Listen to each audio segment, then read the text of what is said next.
একটা train 54 kilometre গতিতে একদিক থেকে আসতেছে এবং আর একটা মানুষ 6 কিলোমিটার বেগে অন্যদিকে যাচ্ছে। মানে দুজন দুজনার অপোজিট ডিরেকশনে আসতেছে এবং তারা দুজনেই চলমান আছে। তো এক্ষেত্রে ওই ট্রেনটা কি করছে? ওই মানুষটাকে 12 সেকেন্ড অতিক্রম করছে। এই যে 12 সেকেন্ড অতিক্রম করছে। আমাদের বলছে the length of the train is. এখন কথা হচ্ছে এই অঙ্কটা কিন্তু অ্যাজ ইউজুয়াল অঙ্কর মতো চিন্তা করলে হবে না। এখানে কি বলছে? ২টা বেগ, ২টা জিনিস আছে এখানে, এ ট্রেন অ্যান্ড এ ম্যান, এবং দুইটাই কি আছে? গতিশীল অবস্থায় আছে। গতিশীল অবস্থায় আছে। দুইটাই গতিশীল অবস্থায় আছে। তো যখন দুইটাই গতিশীল অবস্থায় থাকে তখন কি পারস্পরিক গতিবেগের একটা ব্যাপার-স্যাপার চলে আসছে, যেটাকে ইংলিশে বলা হচ্ছে কি রিলেটিভ স্পিড। রিলেটিভ স্পিড বা পারস্পরিক গতিবেগ। এই জিনিসটা আমাদের একটু শেখা লাগবে, রিলেটিভ স্পিড বা পারস্পরিক গতিবেগ। এইটা সূত্র কি? এটা সূত্র আবার দুইটা। যদি দুজনেই একই দিকে যায়, যদি দুজন বিপরীত দিকে যায়। যদি দুজন বিপরীত দিকে যায়, এই অঙ্কে যেটা গেছে সেটা হচ্ছে দুজনে বিপরীত দিকে গেলে দুজনে বিপরীত দিকে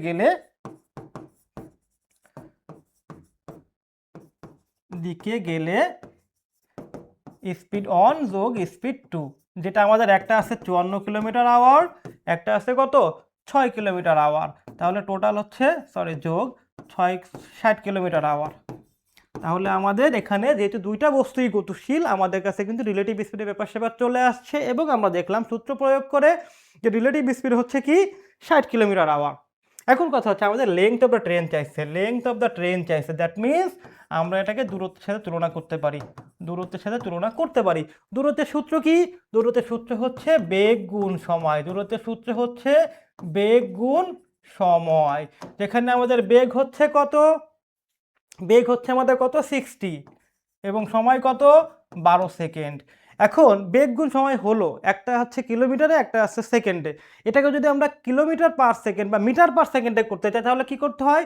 মিটার পার সেকেন্ডে করতে গেলে কিন্তু আমাদের 5/18 দিয়ে গুণ করতে হয়। 5/18 দিয়ে গুণ করলে আমরা এটাকে মিটার পার সেকেন্ডে করে ফেলতে পারবো। এবার একটু কাটাকাটি করি আমরা। 6 দিয়ে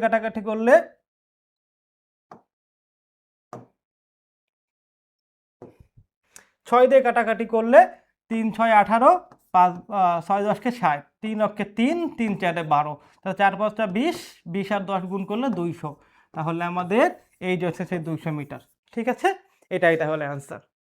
এবং যেহেতু এখানে মানুষের ব্যাপার স্যাপার আছে, মানুষের কিন্তু নিজের কোনো দৈর্ঘ্য বা মানে দৈর্ঘ্য বা দূরত্ব নাই, সেক্ষেত্রে আমাদের কি হবে? এই 200 মিটারই হচ্ছে আমাদের এই ট্রেনের লেংথ।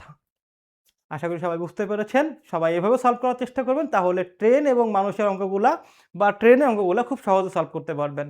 তো সবাইকে শুভকামনা জানিয়ে শেষ করছি আজকের সেশন। সবাইকে আসসালামু আলাইকুম।